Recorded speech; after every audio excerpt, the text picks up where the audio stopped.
students, now I am going to show you the test for copper ion.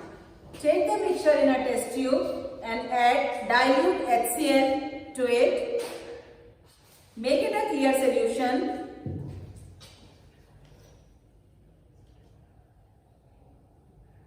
Make a clear solution and then pass H2S gas.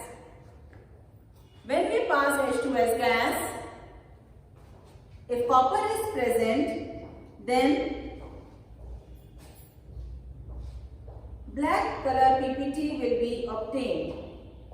As you are seeing, a black color PPT is obtained. Now filter off the precipitate and take the precipitate in a test tube. Dissolve it in dilute HCl. I have taken the precipitate in a test tube and dissolve it in dilute HCl. If the precipitate is soluble, then it's okay. Otherwise, heat the test tube to make it a clear solution. Now divide it into two parts. In one part, we are adding the ferrous oxide. See, a chocolate brown color is obtained, while to the second part, we are adding ammonium hydroxide.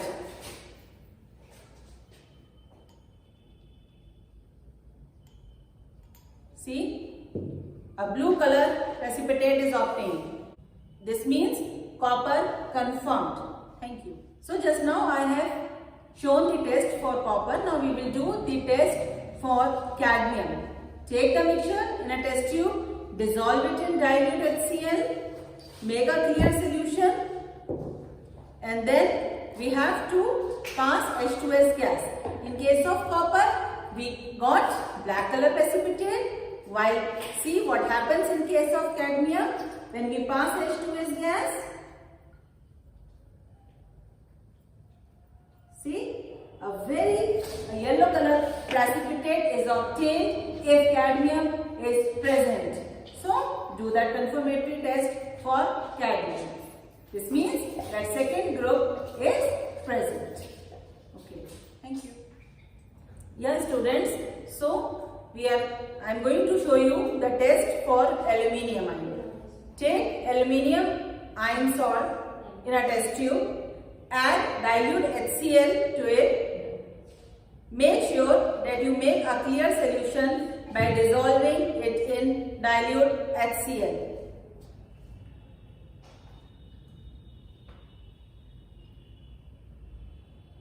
When we dissolve aluminium ion, then add ammonium chloride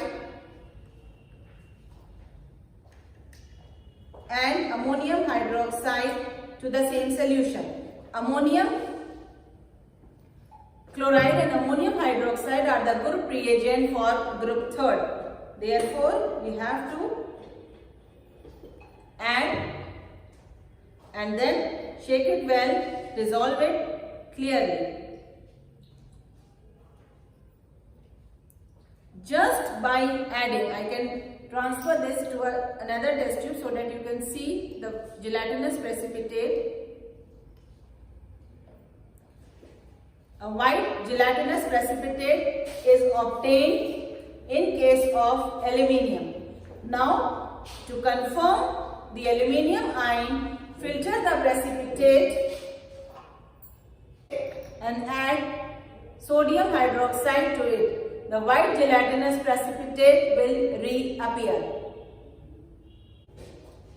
I have taken the precipitate in a test tube, then add sodium hydroxide to it. See, the white gelatinous precipitate reappears. This means aluminium ion confirmed.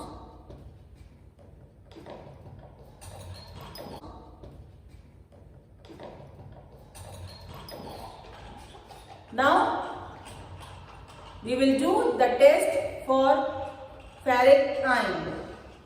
Take the mixture in a test tube and add dilute HCl to it.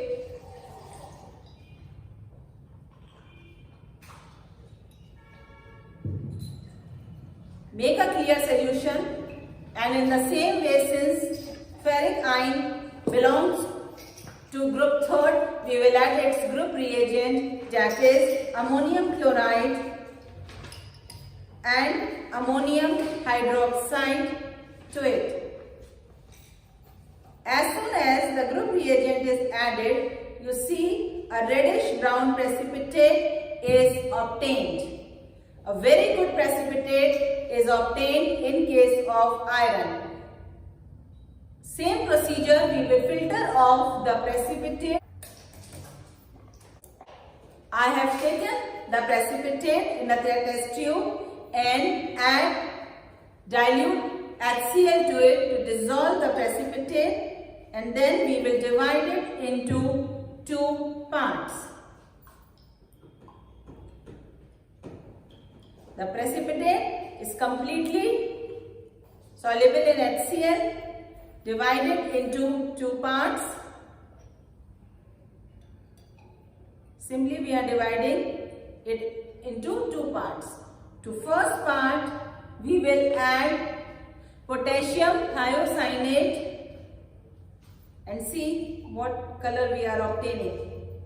As soon as potassium thiocyanate is obtained, a blood red coloration is obtained. This means iron confirmed. In part, we will add potassium ferrocyanate and see what happens. A blue color is obtained. So, in the first we are obtaining a reddish color, while in the second case we are obtaining blue color. Iron confirmed. Dissolve the precipitate and make it a clear solution. Now divide it into two parts. In one part, we are adding the ferrous oxide. See, a chocolate brown color is obtained, while to the second part, we are adding ammonium hydroxide.